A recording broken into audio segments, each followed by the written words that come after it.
আসসালামু আলাইকুম। Good morning DXN. সর্বপ্রথম আমি আমার পরিচয় দিয়ে নিচ্ছি। আমার নাম মোহাম্মদ আবুল কালাম। ডিএক্সএন সিস্টেমে বর্তমান সিনিয়র স্টার ডায়মন্ড পজিশনে আছি এবং ডিএক্সএন যশোর সার্ভিস সেন্টারের অনার। তো প্রিয় বিজনেস পার্টনার এবং আমার শুভাকাঙ্ক্ষী যারা পরবর্তী টাইমে এই রেকর্ডটি দেখবেন ইউটিউব ফেসবুকে, সবার উদ্দেশ্যে আজকে খুবই গুরুত্বপূর্ণ একটি আলোচনা নিয়ে আমি আপনাদের সামনে হাজির হয়েছি। অবশ্যই সবাই মনোযোগ সহকারে এটি দেখবেন এবং শুনবেন। যদি সম্ভব হয় এখান থেকে কিছু নোট করবেন। যদি আপনার হাতে কোনো কাজ কাম থাকে তাহলে কাজ কামটা রেখে আগামী 30 থেকে 40 মিনিট একটু ফ্রি হওয়ার চেষ্টা করেন, কারণ এখান থেকে হয়তো আপনার জীবনের মোড় চেঞ্জ হয়ে যেতে পারে। তো দেখেন, সরাসরি আমরা টপিকে চলে যাই। আজকে আমাদের যে টপিক, মৃত্যুর পরও ব্যাংকে টাকা পড়ে থাকে, কিন্তু কিন্তু এই যেটা কিন্তু এই কিন্তুর ব্যাখ্যা আজকে আমরা করব। কিন্তুর ব্যাখ্যাটা কি সেটা আমাদের জানতে হবে। আপনি কি নিশ্চিত আপনি বেঁচে থাকতেই আপনার উপার্জন কাজে লাগাতে পারবেন? এখানে কেউ কিন্তু বলতে পারবে না, আমরা যারা যুক্ত আছি, যারা আমরা এই ভিডিওটি দেখতেছি, যে আমরা কিন্তু কখনোই নিশ্চিত না যে আমি যে টাকা ইনকাম করতেছি আমি বেঁচে থাকাকালীন এই টাকা আমি উপভোগ করতে পারবো, কিংবা এই টাকা ব্যবহার করতে পারবো আমার শারীরিক সুস্থতার জন্য কাজে লাগবে। যদি তাই হতো তাহলে হসপিটালের বেডে মানুষ পড়ে থাকতো না, তার বাড়ি ঘরদোর টাকা পয়সা ব্যাংক ব্যালেন্স জায়গাটা জায়গায় থাকতো না। যার কারণে আমরা কিন্তু যেটি ইনকাম করি আমাদের নিজেদের কাজেও কিন্তু ওই টাকাটা লাগাতে পারি না। দেখেন, বিশেষ করে প্রবাসী ভাইয়েরা যারা মনে করেন যে আপনার ইনকাম করেন, ইনকাম আপনি করেন, আপনি একটা ডিম সিদ্ধ খেয়ে সকাল থেকে দুপুর পর্যন্ত কাটায় দেন, অথচ আপনি ইনকাম করেন প্রতি মাসে লক্ষ টাকার উপরে, আপনি কিন্তু ওই টাকাটা ভাঙতে পারেন না, ওই টাকাটা খরচ করার সাহস আপনার নাই। আপনি যদি 1 মাস আপনার ফ্যামিলিতে টাকা না পাঠান তাহলে আপনাকে জবাবদিহিতা করা লাগে যে টাকাটা কি করেছেন, টাকাটা কাকে দিচ্ছেন। যদি বলেন যে আমি টাকাটা খেয়ে ফেলেছি, ওই সময় আপনার দেশের থেকে আপনার ফোনে কল, মানে ফোনে একটা সাউন্ড আসবে যে তুমি টাকাটা খেয়ে ফেলেছো, আমরা কিভাবে চলবো? তো প্রিয় ভাই ও বোন, দেখেন, আমাদের একটা ফ্যামিলিতেই 5 জন 7 জন 8 জন করে বেকার লোক থাকে, আর ইনকাম করার লোক থাকে মাত্র একজন। যে ইনকাম করে সে কিন্তু খাতি পারে না, যারা ইনকাম করে না তারাই কিন্তু ভোগ করে। এটি হচ্ছে বাস্তব।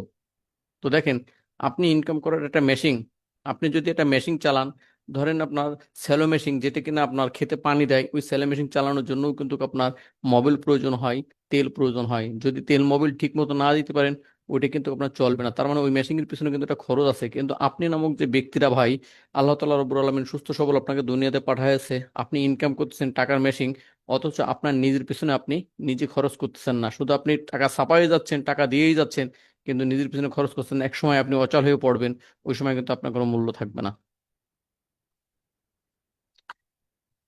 জীবন কতটা অনিশ্চিত, দেখেন এখানে একটা উদাহরণ দিয়ে আমি বোঝানোর জন্য চেষ্টা করছি জীবন কতটা অনিশ্চিত।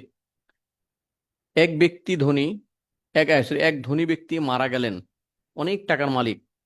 তার স্ত্রী 200 কোটি টাকার মালিক হয়ে স্বামীর ড্রাইভারকে বিয়ে করলো। তার মানে একটা ব্যক্তি, সে অনেক টাকার মালিক, সে অনেক পরিশ্রম করে, অনেক মেধা খাটায়, সারা দিন মনে করেন যে কাজ কাম করে টাকা উপার্জন করার জন্য। টাকা উপার্জন করে কি করে, সে ব্যাংক ব্যালেন্স করতেছে। ব্যাংক ব্যালেন্স করতেছে কি কারণে? তার ফ্যামিলির লোকজন ভালো থাকে। কিন্তু ওই টাকার মেশিনটা কিন্তু একদিন অচল হয়ে গেল, হুট করে স্ট্রোক করে সে ব্যক্তিরা মারা গেল। মারা যাওয়ার পরে কি হলো, তার স্ত্রী দেখলো তার অ্যাকাউন্টে 200 কোটি টাকা আসছে, 200 কোটি টাকার মালিক হয়ে গেল সাথে সাথে। এখন দেখেন, তার স্ত্রী তো আর অসুস্থ না, তার স্ত্রী তো খেয়ে পরে আরাম আয়েশ করে ভালোই আছে, সুস্থ আছে, কারণ সে তো আর পরিশ্রম করেনি। পরিশ্রম যে ব্যক্তি করেছে সে ব্যক্তি কিন্তু খরচ করেনি, সে শুধু ইনকামই করেছে। আর তার স্ত্রী মনে করেন 200 কোটি টাকার মালিক হওয়ার পরে সে দেখলো যে আমার স্বামী তো নাই, কিন্তু আমার তো স্বামী দরকার। সে কি করলো, তারই রেখে যাওয়া যে ড্রাইভার আছে, সেই ড্রাইভারকে পুষতো খুব সুন্দর করে, আদর যত্ন করে। সেই ড্রাইভারকে সে ওয়াইফ বিয়ে করে নিল, যে আমার তো স্বামী দরকার, আমার তো টাকা দরকার না, তাহলে আমি ড্রাইভারকে বিয়ে করি, কারণ ড্রাইভারের সাথে দীর্ঘদিন ধরে সম্পর্ক, ড্রাইভার আমাকে চেনে জানে বোঝে। ড্রাইভারকে আমি বিয়ে করি কারণ ড্রাইভার আমাকে দেখভাল করতে পারবে। ড্রাইভার ভাবলো এতদিন আমি ওনার জন্য কাজ করেছি, এখন দেখি উনি আমার জন্য কাজ করে গেছেন। ড্রাইভার সাধারণত চিন্তা করতো যে আমি আমার যে মালিক আছে সে মালিকের জন্য কাজ করতেছি, মালিকের জন্য বাজার করতেছি, মালিকের জন্য আমি গাড়ি চালাচ্ছি, মালিকের অফিসে নিয়ে যাচ্ছি, সবকিছু আমি আমার মালিকের জন্য করতেছি। কিন্তু যেদিন উনি মারা গেল আর ওনার ওয়াইফ যে সময় ওই ড্রাইভারকে বিয়ে করে নিলে, সে সময় ড্রাইভার চিন্তা করলো যে না, আমি তো এতদিন ভুল করেছি, আমি আমার মালিকের জন্য কাজ করিনি, আমার মালিকই বরঞ্চ আমার জন্য কাজ করেছে, আমি তাকে দেখভাল করেছি। বিষয়টা কিরাম হলো বলুন তো? যে প্রিয় ভাই বোন দেশে এবং বিদেশে যে যেখানে আছেন, আপনি যে কাজগুলো করতেছেন এই কাজগুলো কার জন্য করতেছেন? আসলে আপনার জন্য নাকি আপনার ফ্যামিলির জন্য? আপনি আপনার শরীরের পিছনে কত টাকা ইনভেস্ট করেন, এটা কিন্তু বোঝার বিষয়, শেখার বিষয়। আমরা সামনের দিকে আগাই। দেখেন আমরা কাদের জন্য আয় করছি, খুব মারাত্মক একটা জিনিস, আমরা কাদের জন্য আয় করছি। মোবাইলের 70% ফিচার ব্যবহার হয় না। আচ্ছা বলেন তো, এখানে আমরা যারা যুক্ত আছি, মোবাইলের ভিতরে গুগল ড্রাইভ নামে একটা সফটওয়্যার আছে, এই সফটওয়্যার কয়জন ব্যক্তি আপনারা ওপেন করেন? গুগল ম্যাপ নামে একটা সফটওয়্যার আছে, এই সফটওয়্যার কয়জন ব্যক্তি আপনারা ওপেন করেন? মোবাইলের ভিতরে আপনার কিউআর কোড স্ক্যানার বলে একটা সফটওয়্যার আছে, এই সফটওয়্যারটা কয়জন ব্যক্তি আপনারা ইউজ করেন? 70% ফিচার আপনারা ইউজ করেন না। সাধারণ মানুষ মোবাইল ব্যবহার করে কি কারণে? মোবাইল ছবি তোলার জন্য, গ্যালারি ওপেন করে, টিকটক ওপেন করে, ফেসবুক ওপেন করে, ইউটিউব ওপেন করে। মোবাইলে প্রয়োজন বিশেষ খুব কম সংখ্যক লোক মোবাইলে ক্যালকুলেটর ইউজ করে, যারা একটু ব্যবসা বাণিজ্যের ভিতরে আছে তারাই কিন্তু মোবাইলে ক্যালকুলেটর ইউজ করে, তাছাড়া সেটাও ইউজ করে না। তাহলে আপনি এত টাকা দিয়ে, লাখ লাখ টাকা দিয়ে আপনি মোবাইল কিনতেছেন ভাই কিসের জন্য? শুধু একটা ক্যামেরা ব্যবহার করার জন্য, হোয়াটসঅ্যাপ ইউজ করার জন্য, বিকাশ নগদ রকেট ইউজ করার জন্য? কিসের জন্য আপনি মোবাইল কিনতেছেন আপনি নিজেও জানেন না। যার কারণে মোবাইলের অধিকাংশ ফিউচার কিন্তু ব্যবহার হয় না, অব্যবহৃত থেকে যায়। আবার আমরা খুঁজি যে আমাদের মোবাইলে র্যাম বেশি হওয়া লাগবে, তারপরে কি বলে মেমোরি বেশি হওয়া লাগবে, এসব কিন্তু আমরা সবসময় খুঁজি, কিন্তু আসলে ব্যবহারই করি না আমরা ওগুলো। দেখেন, গাড়ির 70% গতি দরকার হয় না। একটা গাড়িতেই সাধারণ আপনার স্পিড যেটা থাকে লিমিট, ওটা মনে করেন আপনার 240, 250, এমনকি 300, 350 আপনার স্পিড দেওয়া থাকে। অথচ 70% গতি দরকার হয় না, কারণ 120-এর উপরে গাড়ি চালায় না কেউ। 120 খুব কম চলে। আমাদের বাংলাদেশে যদি আপনি দেখেন, আমরা 70, 80, 90 সর্বোচ্চ আপনার 100 স্পিড গাড়ি চালাই। তাহলে বাকি স্পিড গুলো কি কারণে দরকার ছিল? কোনো দরকারই ছিল না, কিন্তু দিয়ে রেখেছে। মানুষ কয় আমার গাড়িতে আছে 300 স্পিড গাড়ি আমার, কিন্তু দরকারই হয় না ওগুলো। বাড়ির 70% অংশ খালি থাকে। প্রিয় ভাই বোন দেখেন তো, আপনার নিজের যে বাড়ি আছে, এই বাড়ির ভিতরে মানে পুরো চার কোণে যে বাড়ি আছে, এই বাড়ির ভিতরে আপনি কতটুকু জায়গা ইউজ করেন? আপনি কতটুকু জায়গা ইউজ করেন আর আপনার ফ্যামিলির লোক কতটুকু জায়গা ইউজ করে, একটু চিন্তা করে দেখেন। বাড়ি তো একটা বিশাল বানাচ্ছেন, কিন্তু আপনার জন্য কতটুকু জায়গা দরকার হয়? আপনি সর্বোচ্চ, আপনি যে খাটে ঘুমান ওই খাটের থেকে উঠে আপনি ওয়াশরুমে যান, ড্রয়িং রুমে বসেন, আপনার একটা সোফা আছে, নির্দিষ্ট সোফায় বসেন, ওখানে বসে আপনি হয়তো পেপার পত্রিকা পড়েন, নাই টেলিভিশন দেখেন, এরপরে আবার আপনি বাড়ি থেকে বের হয়ে চলে যান। তার মানে সারাদিনের ভিতরে যদি বলা হয় এরকম, আপনার ধরেন যদি আপনি গড়ে আপনি সন্ধ্যে 6টা থেকে সকাল 6টা পর্যন্ত আপনি বাড়ি থাকেন, মানে 12 ঘন্টা বাড়ি থাকেন। এর বেশি কিন্তু আপনি বাড়ি থাকেন না। 12 ঘন্টা সাধারণ মানুষ থাকতে পারে না, এর ভিতরে আবার বিভিন্ন জায়গায় দৌড়ে বেড়ায়। তার মানে আপনার বাড়ির বেশিরভাগ অংশ কিন্তু আপনার পরিবারের লোক ব্যবহার করতেছে। পোশাক 70% পরা হয় না। দেখেন আপনার আলমারিতে দেখেন অসংখ্য পোশাক আপনার পরে আছে। এমনও পোশাক আছে যে আগামী 1 বছর আপনি ওই পোশাকে হাতই দেননি। তাহলে আপনি কেন কিনেছেন? সম্পদের 70% থেকে যায় অন্যদের জন্য। দেখেন আমরা যে সম্পদ মানে অর্জন করি, এই যে টাকা টাকা করে আমরা যেগুলো করতেছি, আমরা এই যে সম্পদ করতেছি, সম্পদ কি হচ্ছে? আমরা কি ব্যবহার করতে পারতেছি? ব্যবহার করতে পারছি না। 70% কিন্তু অন্যের জন্য আমরা করতেছি, আমরা কিন্তু আমাদের নিজেদের জন্য করতেছি না। তাহলে আপনি আপনার নিজের জন্য কি করবেন? কিভাবে আপনি আপনার নিজের জন্য চাইবেন? দেখেন, অর্থ না, চাই সুস্থতা ও সময়। এই অর্থ না, আমরা অর্থ চাই না, আমরা চাই সুস্থতা ও সময়। আপনি যদি সুস্থতা ও সময় চান, অর্থ আপনার অটোমেটিক আসবে। কিন্তু যদি আপনি সুস্থতা ও সময় না চান, আপনি অর্থ আসবে কিন্তু আপনার জীবনটা বরবাদ হয়ে যাবে। মানে আপনি যা ইনকাম করবেন সব অপরের জন্য করে যাবেন, নিজের জন্য কিছু করতে পারবেন না। আমাদের দরকার কি? সুস্থ শরীর, মানসিক শান্তি, সময় ও স্বাধীনতা, পরিবারের পরিবার ও ভালোবাসা। এই কটা জিনিস হলে আমার মনে হয় একটা মানুষের আর কিছু প্রয়োজন হয় না। কিন্তু আমরা সাধারণত দেখেন টাকা টাকা টাকা করে আমরা পাগল হয়ে যাচ্ছি। টাকা উপার্জন করতে হবে, টাকা উপার্জন করতে হবে। কার জন্য?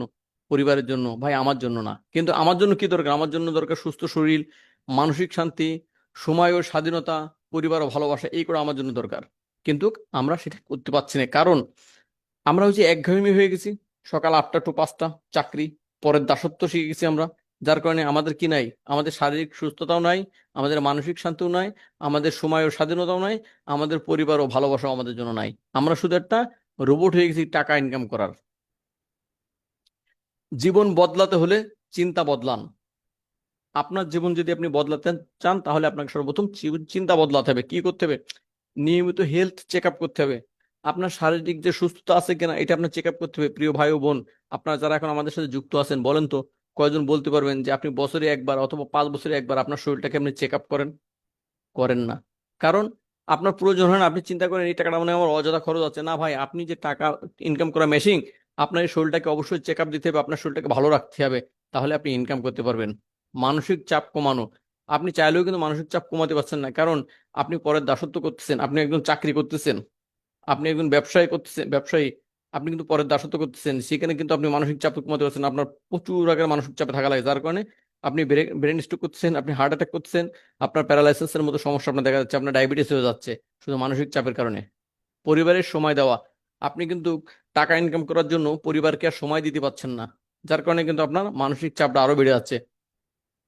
প্রকৃতির সাথে যুক্ত থাকা, আপনি চাইলেও কিন্তু প্রকৃতির সাথে যুক্ত থাকতে পারছেন না, কারণ আপনি চাচ্ছেন না গ্রামে, দেখতেছেন না সবুজ ঘাস, দেখতেছেন না সবুজ দৃশ্য, আপনি পাচ্ছেন না পুকুরে ঝাঁপায় গোসল করতে, আপনি কিন্তু মানে প্রকৃতির সাথে আপনি যুক্ত থাকতে পারছেন না। আপনি রোবট হয়ে গেছেন, সকালবেলায় উঠছেন, অফিসে যাচ্ছেন, আবার অফিস থেকে বাসায় আসছেন। প্যাসিভ ইনকামের উৎস তৈরি, আমাদের প্যাসিভ ইনকামের উৎস তৈরি করতে হবে, তা না হলে আমাদের জীবনটা অচল, কোন সময় আপনি এই পরের দাসত্ব আপনাকে ছেড়ে দিতে হবে আপনি নিজেও জানেন না। এই জন্য আমাদের প্যাসিভ ইনকামের রাস্তা তৈরি করতে হবে। তাহলে কি, আমাদের চিন্তা বদলাতে হবে প্রথমে। আমাদের যদি চিন্তা বদলায় যায়, আমাদের চিন্তাধারা বদলায় গেলে আমাদের ইনকামের রাস্তাও বদলা যাবে, আমাদের লাইফটাও সুন্দর থাকবে। ডিএক্সএন একটি স্বাস্থ্যকর ও স্বাধীন জীবনের পথে। যদি আপনি ডিএক্সএন এর সাথে যুক্ত হন, তাহলে এখান থেকে কি পাচ্ছেন, আপনি স্বাস্থ্যকর কিছু পণ্য পাবেন, যেটি কিনা আপনি শারীরিক সুস্থতা দিতে পারবেন, আপনি স্বাধীন জীবন জীবন গড়তে পারবেন, স্বাধীন ইনকাম পাবেন এখান থেকে। স্বাস্থ্যসেবা ও সুস্থতার পণ্য, বিশ্বব্যাপী বিশ্বব্যাপী নেতৃত্ব দিচ্ছে ডিএক্সএন এর প্রোডাক্ট, যেখানে সারা ওয়ার্ল্ডে আপনি ডিএক্সএন থেকে ভালো high quality low pricey product পাবেন। নিজে ব্যবহার করুন, অন্যকে সাহায্য করুন। ডিএক্সএন এর প্রোডাক্ট নিজে সর্বপ্রথম ব্যবহার করতে হবে, এবং আমার আশেপাশে যারা আরো 10 জন আছে তাদেরকে ব্যবহার করার জন্য উৎসাহ জাগাতে হবে, যে ভাই আমি এই প্রোডাক্টগুলো ব্যবহার করে সুস্থ আছি, তুমি এই প্রোডাক্টগুলো ব্যবহার করো। এবং দেখেন, ঘরে বসে আয়ের সুযোগ আপনি নিজে তৈরি করে নিয়েছেন, নিজের প্রোডাক্ট ব্যবহারের মাধ্যমে ঘরে বসে আয়ের সুযোগ, আপনি আরো 10 জনকে ঘরে বসে আয়ের সুযোগ দেন, যে ভাই দেখেন আমি আগে চাকরি করতাম, চাকরির পাশাপাশি আমি ডিএক্সএন বিজনেস করি, এখন মাঝে মাঝে যদি আমি মন চাই 2-5 দিন আমি চাকরি থেকে ছুটি নিই, ছুটি নিয়ে কি করি, আমি আমার পরিবার পরিজনকে সময় দিই, বিভিন্ন জায়গায় ঘুরে বেড়াই। তাতে কি হয়, আমার স্যালারি কিন্তু কম আসে, স্যালারি কেটে নেয়, কিন্তু স্যালারি কেটে নিলেও আমার কোনো সমস্যা না, কারণ আমার ঘরে বসে ইনকামের একটা সুযোগ আছে, আমি আমার পরিবার পরিজন নিয়ে বেড়াতে যাই, ঘুরে বেড়াই, তারপরেও কিন্তু আমার কিন্তু ইনকাম থাকে। তো চাইলে প্রিয় ভাই ও বোন, আপনি আমার সাথে যুক্ত হতে পারেন।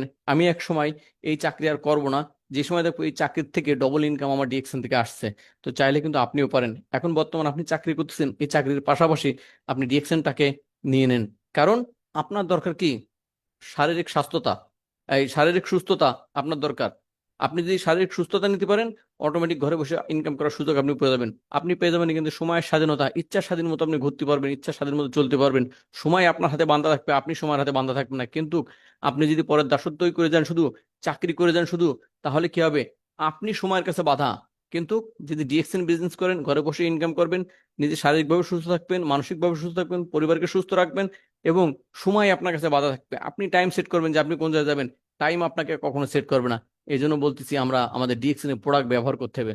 বয়স ও শিক্ষার বাধা নয়, আপনি যে কোনো বয়সের লোক, যে কোনো শ্রেণীর লোক, সে হোক শিক্ষিত হোক মূর্খ, সমস্যা নাই, চাইলেই কিন্তু করতে পারে। কারণ একজন শিক্ষিত মানুষও সাবান ব্যবহার করে, একজন মূর্খ মানুষও সাবান ব্যবহার করে, একজন অন্ধ মানুষও টুথপেস্ট ব্যবহার করে, একজন চোখ দিয়ে যে দেখে সেও কিন্তু টুথপেস্ট ব্যবহার করে। তার মানে ডিএক্সএন বিজনেস সকলের জন্য, সকলে ডিএক্সএন বিজনেস করতে পারে, শুধু যদি আমরা আমাদের চিন্তাধারা একটু পরিবর্তন করি।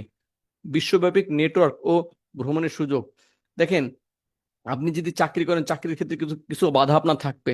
সেটা হচ্ছে কি, আপনি যদি সরকারি চাকরি করেন, তাহলে কিন্তু আপনার কাছে সরকারের কাছে আপনার পাসপোর্টটা জমা দিয়ে রাখা লাগবে।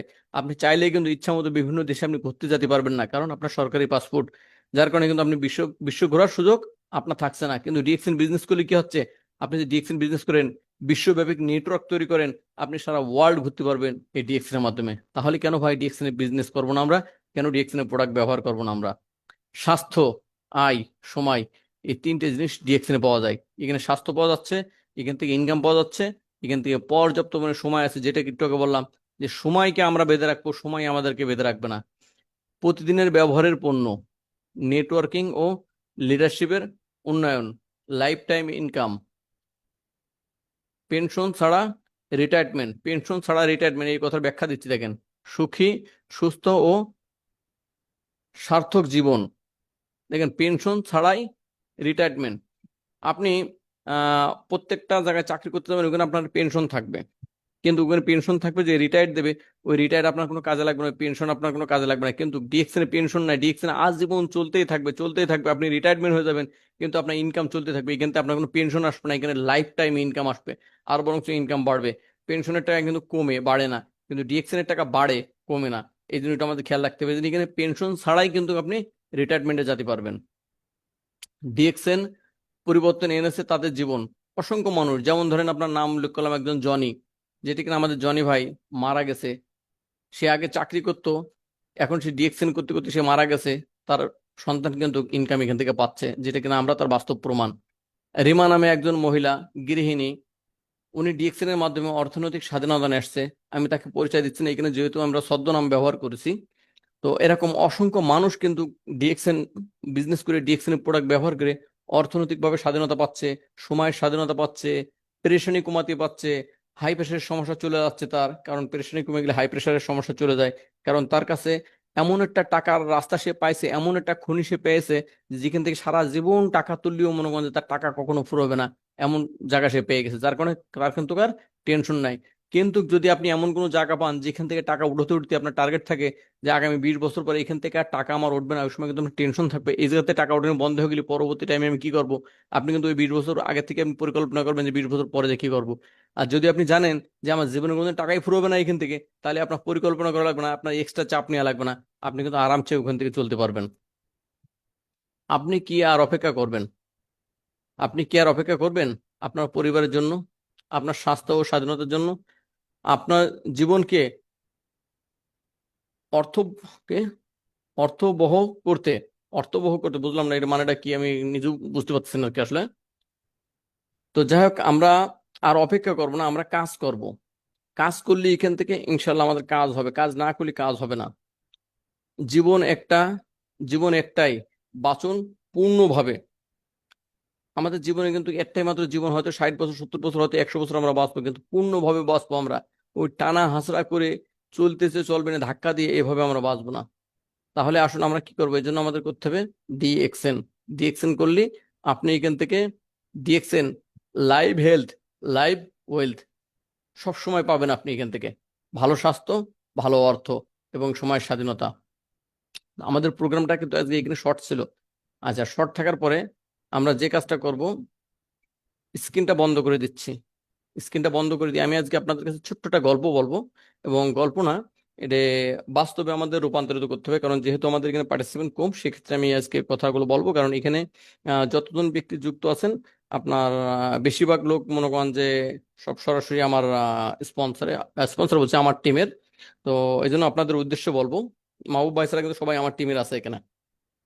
তো দেখেন, আমরা অনেকে যে কাজটা করি সেটা হচ্ছে যে বিক্রয় করতে ভয় পাই। বিক্রয় করতে ভয় পাই, তো বিক্রয় কিন্তু একটা শিল্প, এর আগেও আমি আপনাদেরকে জানাচ্ছি বিক্রয় একটা শিল্প। এখন আপনারা কি বিক্রি করবেন, কার কাছে বিক্রি করবেন, কিভাবে বিক্রি করবেন, এই জিনিসটা আমাদের শিখতে হবে, এই জিনিসটা আমাদের জানা নেই। যেমন ধরেন উদাহরণস্বরূপ, যদি এভাবে কাউকে বলা হয় যে বলছে যে ভাই আমি তো বিক্রি করতে পারছি না, আমার বিক্রি হচ্ছে না, তার মানে সে কিন্তু সেলার হচ্ছে না, সে কিন্তু সেলসম্যান হতে পারছে না। সেলসম্যান ওই ব্যক্তি হবে যে ব্যক্তি অসাধ্যকে সাধ্য করে, সেই ব্যক্তি হবে মূলত সেলসম্যান। যেমন হচ্ছে এরকম যে একজন ব্যক্তিকে বলা হলো যে আপনি ফ্রিজ বিক্রি করবেন, আপনি ফ্রিজ বিক্রি করবেন। তো সে সময় সে বললো যে হ্যাঁ ঠিক আছে, আমি ফ্রিজ বিক্রি করার জন্য রাজি আছি। তো বলা হলো যে ঠিক আছে, আপনি ফ্রিজ বিক্রি করবেন ওই দেশে যে দেশে বরফ পড়ে, প্রচুর আকারে বরফ আছে। যেমন ধরেন উদাহরণস্বরূপ আপনাদেরকে যদি এরকম বলা হয় যে নেপালে, নেপালে মনে করেন যে আপনার প্রচুর বরফ পড়ে, ওখানে 12 মাস বরফ আছে এবং সবসময় 10 ডিগ্রির নিচে আপনার তাপমাত্রা থাকে। তাহলে আপনাকে যদি বলা হয় একটা ফ্রিজ কোম্পানিতে চাকরি দিলাম যে আপনি নেপালে যান, নেপালে যে ওই দেশে আপনি ফ্রিজ বিক্রি করবেন। আপনি যদি মনে করেন যে ভালো দক্ষ যদি মার্কেটার হন, তাহলে বলবেন ওকে ঠিক আছে আমি কাজটা নেবো, আমি ট্রাই করে দেখবো। আর যদি মার্কেটার না হন, তাহলে আপনি বলবেন ভাই আপনি কি আমার পাগল পাইছেন নাকি আমার বলদ পাইছেন, যে আপনি নেপালে যেখানে মনে করেন যে বরফ সবসময় -10 ডিগ্রি থাকে, সেখানে আপনি আমার ফ্রিজ বিক্রি করতে যাচ্ছেন, সেখানে আমাকে পাঠাচ্ছেন। আমার দ্বারা সম্ভব না, আপনি কিন্তু চাকরি ছেড়ে চলে আসবেন। আর বুদ্ধিমান ব্যক্তি ওই ব্যক্তি যে ব্যক্তি নেপালের মতো জায়গায় যে মার্কেট তৈরি করে আসবে, কারণ ওখানে কিন্তু কোনো ব্যক্তি যায় না মার্কেট তৈরি করতে, ওখানে একচাটিয়া মার্কেট করতে পারবেন আপনি, একচাটিয়া মার্কেট করতে পারবেন। কারণ প্রত্যেকটা মানুষ, আপনি যে ধারণা করতেছেন যে বরফের দেশে কি করে আপনার ফ্রিজ বিক্রি করা সম্ভব, প্রত্যেকটা মানুষের ধ্যান ধারণা এটি যে বরফের দেশে কি করে আপনার ফ্রিজ বিক্রি করা সম্ভব। কিন্তু হ্যাঁ ভাই, আসলে মানে বাস্তব এবং সত্য কথা এটাই যে বরফের দেশে ফ্রিজ বিক্রি করা কিন্তু খুবই সহজ। এখানে আমাদের কাজটা করতে হবে কি, আমাদের কাজটা হচ্ছে যেটা, সেটা হচ্ছে আমাদের কনসেপ্ট এটা নিতে হবে। এবং আমরা যাদের কাছে যাচ্ছি, নেপালে মনে করেন যে গোষ্ঠীর কাছে যাচ্ছি, ওই গোষ্ঠীকে আমাদেরকে বোঝাতে হবে যে ফ্রিজ তাদের কেন প্রয়োজন। একটা ব্যক্তিকে আপনি কিভাবে বুঝবেন যে ফ্রিজ তাকে কেন প্রয়োজন? ধরেন নেপালে এক পরিবারের কাছে আপনি গেছেন, সে পরিবারের কাছে যে যে বলেন যে ভাই, আমি তো একটা ফ্রিজ কোম্পানি থেকে আসছি, তো আপনাদের দেশে তো দেখলাম তো কেউ ফ্রিজ ব্যবহার করে না, তো আপনি কি আমাদের ফ্রিজটা কিনবেন? ওই ব্যক্তি অবশ্যই ওই সময় আপনাকে উত্তরে বলবে না। না মানে এটা না যে সে নেবে না, না মানে এটাই যে সে চিন্তা ভাবনা করে রাখবে যে ফ্রিজ নেবে কিনা। কিন্তু তার চিন্তা ভাবনাটা আপনাকে তৈরি করে দিতে হবে। তাকে আপনি বলেন যে ভাই দেখেন, আমি আপনাদের দেশে ফ্রিজ বিক্রি করার জন্য এই জন্য আসছি যে আমি দেখলাম যে প্রত্যেকটা দেশে মানুষ কিন্তু সুস্থ থাকে অসুস্থ থাকে। আপনাদের বাসায় যদি একটা বাচ্চা থাকে, সে বাচ্চাকে যদি দুধ খাওয়াতে হয়, তাহলে বারবার ওই বরফ জমানো দুধ আপনাদের আগুনের তাপে গলায় তারপর কিন্তু বাচ্চাকে খাওয়ানো লাগে। এটা কিন্তু অস্বাস্থ্যকর, এটা কিন্তু কখনো বাচ্চার জন্য স্বাস্থ্যকর না। এবং আপনাদের যদি কারো অসুস্থ হয়, যদি আপনারা কোনো সিরাপ জাতীয় ওষুধ খেতে চান, তাহলে কিন্তু আপনারা খেতে পারেন না, কারণ ওটা বরফে জমে যায়। আপনারা যদি কোনো খাবার খাতে হয়, ওই খাবারটা আপনারা বারবার জ্বালায় খাচ্ছেন, কারণ ওই খাবারটা জমে যাচ্ছে। তাহলে আপনি কি করবেন? আপনি আমাদের ফ্রিজ নেন, কারণ ফ্রিজের ভিতরে আপনার একটা মানে লিমিট থাকে একটা তাপমাত্রার, যাতে কিনা আপনার খাবারটা গরমও হবে না এবং খাবারটা আপনার ঠান্ডাও হবে না, মানে বরফ জমেও যাবে না। তাহলে কিন্তু নির্দিষ্ট একটা তাপমাত্রার ভিতরে ফ্রিজে আপনি খাবারটা রাখতে পারছেন। আপনার -10 না -20 ডিগ্রি যদি তাপমাত্রা পড়ে, তাহলেও কিন্তু আপনি ফ্রিজের ভিতরে খাবারটা রেখে দিতে পারছেন, আপনার খাবার কিন্তু কখনোই জমবে না। এই জিনিসটা যদি আপনি কোনো কাস্টমারকে বোঝাতে পারেন নেপালে যে, তাহলে বলেন তো ওই ব্যক্তিটা আপনার ফ্রিজ কিনবে কি না? আমাকে একটু কমেন্টে জানান যে ফ্রিজটা কিনবে কি না, এবং ওই ব্যক্তির প্রয়োজন হবে কি না। জি, আমাকে কেউ কমেন্টে জানাবেন। আমার কথা কি বোঝা যাচ্ছে মাহবুব ভাই?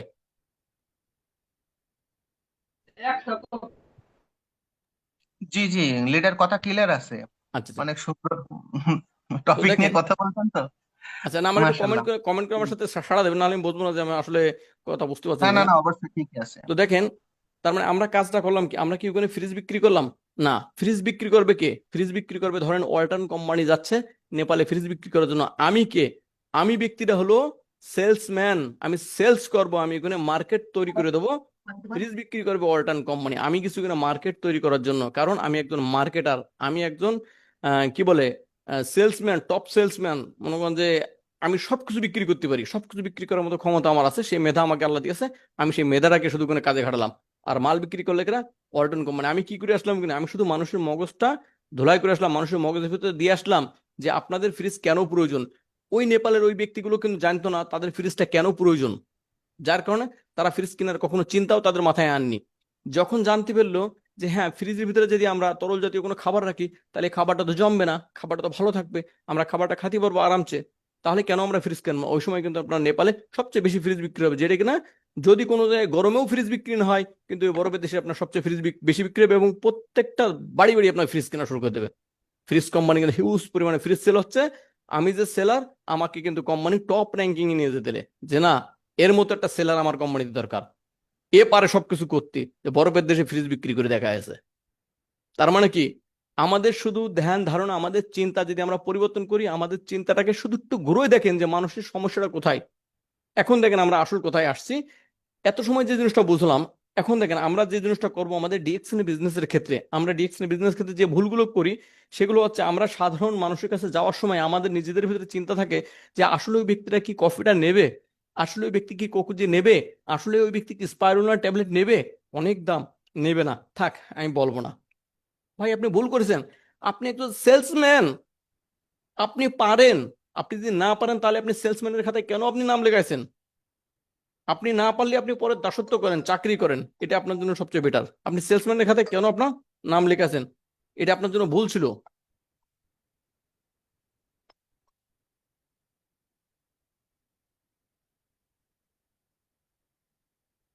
তাহলে আপনার ভুল ছিল কি, আপনার ভুল ছিল আপনি সেলসম্যানের খাতায় নাম লেখাছেন, অথচ আপনি বলছেন আমি পারবো না, আমার দ্বারা সম্ভব না, আমার দ্বারা হবে না।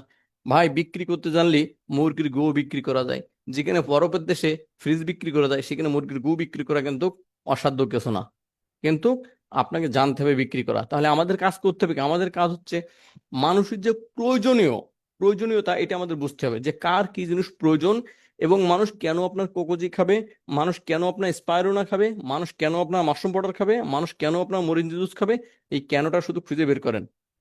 যে ব্যক্তির গ্যাস্ট্রিকের সমস্যা সেই ব্যক্তির কাছে আপনি নিয়ে যান ব্ল্যাক কফি, সেই ব্যক্তির কাছে নিয়ে যান আপনি মরিঞ্জি জুস। এর গুণাগুণটা শুধু তাকে বলেন যে প্রিয় ভাই বোন, দেখেন আপনি তো গ্যাস্ট্রিকের সমস্যা ভুগতেছেন দীর্ঘদিন ধরে, আমার কাছে একটা প্রোডাক্ট আছে যে প্রোডাক্ট খাওয়ার মাধ্যমে, এটা একটা খাবার, এই খাবার খাওয়ার মাধ্যমে আপনি গ্যাস্ট্রিক থেকে চিরদিনের জন্য মুক্তি পেতে পারেন। তাহলে আপনি কেন ওষুধ খাবেন? ওষুধের কিন্তু একটা সাইড এফেক্ট আছে, কিন্তু খাবারের কোনো সাইড এফেক্ট নাই। খাবার খায় মানুষ সুস্থ থাকার জন্য, আর ওষুধ খায় হচ্ছে রোগ থেকে বাঁচার জন্য। তো ডায়াবেটিস, গ্যাস্ট্রিকটা আপনার কোনো রোগ না। গ্যাস্ট্রিক যদি আপনি শুধু আপনার খাবারটা ঠিক মতো খান, সঠিক খাবার খান, তাহলে কিন্তু আপনার গ্যাস্ট্রিকের মতো রোগটা চলে যাবে। যদি আপনি এটাকে বোঝাতে সক্ষম হন, তাহলে ইনশাল্লাহ সেই ব্যক্তি আপনার কাছ থেকে কফি নেবে, সে ব্যক্তি মরিঞ্জি জুস নেবে। এটা জাস্ট উদাহরণস্বরূপ আমি আপনাদেরকে বললাম। এরকম প্রত্যেকটা প্রোডাক্ট ক্ষেত্রে আপনি যার কাছে প্রোডাক্টগুলো নিয়ে যাচ্ছেন সেই ব্যক্তিকে আপনাকে বোঝাতে সক্ষম হতে হবে যে এই প্রোডাক্টটা আপনার কেন প্রয়োজন। আপনি যদি তার কেনটা, তার মনের প্রশ্নটা যদি আপনি বুঝতে পারেন, এবং মনের প্রশ্নটা যদি আপনি তার ব্যাখ্যা করে তার উত্তরটা দিতে পারেন, ইনশাল্লাহ সে আপনার কাছে প্রোডাক্ট নেবেই নেবে। সে কখনো আপনার কাছে বলবে না যে আমি প্রোডাক্ট নেব না। যেমন বরফের দেশে ফ্রিজ বিক্রি করার জন্য তাদেরকে বোঝানো হয়েছে যে এই ফ্রিজের ভিতরে আপনি যদি তরল জাতীয় খাবার রাখেন তাহলে আপনার আর গরম করা লাগবে না, আপনি অনায়াসে এই খাবারটা খেতে পারবেন। আপনার খাবারটা বারবার গরম করার কারণে খাবারের অ্যাকশনটা নষ্ট হয়ে যাবে না। আপনি ওষুধ তো আর গরম করে খেতে পারবেন না। তাহলে ওষুধটা কিভাবে খাবেন আপনি? যদি ফ্রিজের ভিতরে রাখেন তাহলে ওটা আপনার বরফ জমবে না, কিন্তু বাইরে রাখলে আপনার বরফ জমে যাবে। ফ্রিজে একটা নির্দিষ্ট তাপমাত্রা আছে। সেম সিস্টেম মনে করেন যে আমাদের শুধুমাত্র মানুষের প্রয়োজনটা বোঝাতে হবে। যদি আপনি প্রয়োজন বোঝাতে পারেন, আপনি হবেন সেরা মার্কেটার, আপনি হবেন আগামী 6 মাসের ভিতরে ডায়মন্ড। যদি আপনি প্রয়োজন না বোঝাতে পারেন এবং নিজের প্রয়োজন না বুঝতে পারেন, তাহলে আপনার দ্বারাই ডিএক্সএন বিজনেস হবে না, আপনি মার্কেটিং করতে পারবেন না, মার্কেটিং জগতে আপনি একজন ফেলার হয়ে যাবেন। আর যদি এগুলো বুঝতে পারেন এবং নিজে বোঝেন, তাহলে মার্কেটিং জগতে আপনি হবেন মাস্টার। তা আমরা এখানে যারা আছি সকলে আমরা মার্কেটিং জগতে মাস্টার হতে চাই। আমরা মার্কেটিং জগতে কেউ ফেলার হতে চাইনি। সবাই যদি বেচতে পারে, ভাই আমি আপনি কেন বেচতে পারবো না? শুধু আমাদের গরদানের উপরটা কাজে লাগাবো, আমরা গরদানের নিচে কাজে লাগবো না। গরদানের নিচে আমরা সবসময় মনে করেন যে রিল্যাক্স চেয়ারে পরে বসে থাকবো, আরামসে ঘুরবো ফেরবো, আরামায়েশ করবো, আর গরদানের উপরটাকে একটু কাজে খাটাবো যে মানুষের ব্রেনের ভিতরে কি আছে ওইটা আমরা ধরে নিয়ে আসবো, ধরে নিয়ে এসে আমরা কাজ করবো, ব্যাস আর কিচ্ছু না। সহজ একটা অপশন, শুধু মানুষের ব্রেনটাকে পড়েন, মানুষ কি চাচ্ছে সেটাতে বোঝেন, মানুষ কি চাচ্ছে ওইটা বোঝেন, তাহলে আপনি এখান থেকে সাকসেস হতে পারবেন না। মার্কেট মানে বুদ্ধি, এখানে বুদ্ধির খেলা। এখানে শারীরিক কোনো পরিশ্রম না, শুধু বুদ্ধি খাটান, আপনার মার্কেট তৈরি হয়ে যাবে। কিচ্ছু না, শুধু বুদ্ধি খাটান। আর মনের ভিতরে সাহস রাখতে হবে আপনার যে হ্যাঁ আমি পারবো, আমার দ্বারা সম্ভব, আমার প্রোডাক্ট মানুষ নেবে, আমার প্রোডাক্ট মানুষ নেবে। কারণ মানুষ যদি নাই নিত তাহলে ডিএক্সএন কোম্পানি প্রোডাক্ট বানায় সেই 1993 সাল থেকে 2025 সাল পর্যন্ত প্রোডাক্ট নিয়ে মার্কেটে মার্কেটিং করতে হতো না। কেউ না কেউ কেনছে, কিন্তু কে কেনছে, কোন ধরনের লোক কিনতেছে, আমাদেরকে তাদেরকে চয়েস করে করে তাদের কাছে আমার যেতে হবে। সবাই ডিএক্সএন এর প্রোডাক্ট কিনবে না। যে ব্যক্তি বলে যে ভাই সাবান একটা হলি হলো, ওই এ সাবান আর ও সাবান কি, আমার দেওয়া আমি গায়ে একটু মাখলি হলো, ওই ব্যক্তির কাছে আপনি কখনো ডিএক্সএন সাবান বেচতে পারবেন না। ওই ব্যক্তির কাছে ডিএক্সএন এর সামান না, ওই ব্যক্তির কাছে যদি লাক্স সামানও নিয়ে যান আপনি, তাও বেচতে পারবেন না। আরে ভাই হোলি হলো, 20 টাকা দেবে সামান, একটা হোলি হলো, এর থেকে কম দামের সামান হোলি হলো, আমার দেও দিন একটা, শুধু গা ডলবো একটু, স্যান করবো, গা ডলবো, তা অত অত আবার কি। কিন্তু যে ব্যক্তি বোঝে যে হ্যাঁ আমার জীবনের ভ্যালু কি, আমার শরীরের ভ্যালু কি, আমি যদি অসুস্থ হই তাহলে কতটা ক্ষতিগ্রস্ত হব আমি নিজে এবং আমার পরিবার, ওই ব্যক্তির কাছে আপনি প্রোডাক্ট বেচতে পারবেন। কারণ সেই ব্যক্তি সচেতন, সেই ব্যক্তি তার পরিবারের জন্য কিছু করতে চায়, নিজের জন্য কিছু করতে চায়, নিজে সুস্থ থাকতে চায়, পরিবারের লোকের সুস্থ থাকতে চায়। এরকম কিছু কিছু পার্সন আমাদের খুঁজে বের করতে হবে।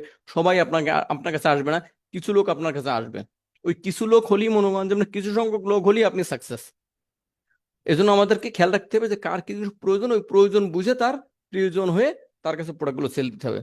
তো যাক, আজকে এই গল্প পর্যন্ত কি শেষ করে দিচ্ছি আমরা, কারণ যেহেতু রাত 10টা বেজেছে বাংলাদেশে। তো আগামী দিন হয়তো অন্য কোনো একজন স্পিকার নিয়ে আমরা কথা বলবো। তো যদি মাহবুব ভাই কোনো ফিডব্যাক নিচ্ছেন, কারো কোনো প্রশ্ন থাকে, অবশ্যই প্রশ্ন নিতে পারেন। আমরা 10-15 মিনিট, আগামী 10-15 মিনিট আমরা সাথে থাকবো। এরপরে মনে করেন যে আমরা মিটিংটা শেষ করে দেবো। শেষ করে দেওয়ার পরে কি করবো? মিটিং শেষ করে দিয়ে কি আমরা সবাই ঘুমোতে যাবো? না, কখনোই না। মিটিং শেষ করে দেওয়ার পরে আমাদের যে টিম মেম্বার আছে, যাদের সাথে আমরা বিজনেস করতেছি, যারা আমাদের শুভাকাঙ্ক্ষী, এখনই মিটিং শেষ করার সাথে সাথে 3জন ব্যক্তিকে ফোন দেবেন আপনি, যাদেরকে আপনি শুভাকাঙ্ক্ষী মনে করেন, যাদের 3জনের মারফতে আপনি স্টার রুবি হতে চান, যাদের 3জনের মারফতে আপনি ডায়মন্ড হতে চান। 3জন ব্যক্তিকে ফোন দেন।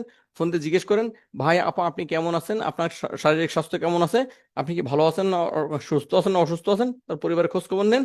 খোঁজ খবর নিলেই দেখবেন 3 জনের ভিতরে একজন আপনার রুগী বেড়ে গেছে। ওই ব্যক্তির বিভিন্ন ধরনের প্রোডাক্ট লাগবে, ওই ব্যক্তি আপনার বলবে ভাই আমাকে এই প্রোডাক্টটা দেন, কালকে আপনার একটা অর্ডার তৈরি হয়ে যাবে। আর যদি না করেন, আপনি যদি মিটিং শেষ করে ঘুমিয়ে যান, তাহলে আপনার বিজনেস হবে ঘুমিয়ে যাবে। এই জন্য মিটিং শেষ করার সাথে সাথে যে কোনো 3 জন ব্যক্তিকে ফোন দেন, তারা কিনা আপনার শুভাকাঙ্ক্ষী। ইনশাল্লাহ দেখবেন আগামীকালকে রেজাল্ট পাবেন। আপনি নামক ব্যক্তিরা কালকে এসে বলবেন যে ভাই আমি কালকে আপনার কথা শুনে মিটিং শেষে ফোন দেওয়ার পর পর, হ্যাঁ 3 জনে ফোন দিচ্ছি, একজন আমার কাছে বলেছে ব্ল্যাক কফি লাগবে, একজন বলেছে স্পাইরুলিনা লাগবে, একজন বলেছে মরিন জুস লাগবে। ভাই আমার তো সেল শুরু হয়ে গেছে। তো সেল শুরু হবে আপনি মুখ খুললে। আপনি যদি মুখ না খোলেন, আপনার পকেট ভরবে না কখনো। যদি মুখ খোলেন, আপনার পকেট ভরবে। তো ধন্যবাদ সকলকে। যে মাহবুব ভাই কন্টিনিউ করেন, আমি একটু 5 মিনিট একটু রেস্ট নিয়ে নিই। অসংখ্য ধন্যবাদ যারা এতক্ষণ আমাদের সাথে ছিলেন, বিশেষ করে লিডারের কথাগুলো শুনছিলেন। যশোর স্টকিস পয়েন্টের পক্ষ থেকে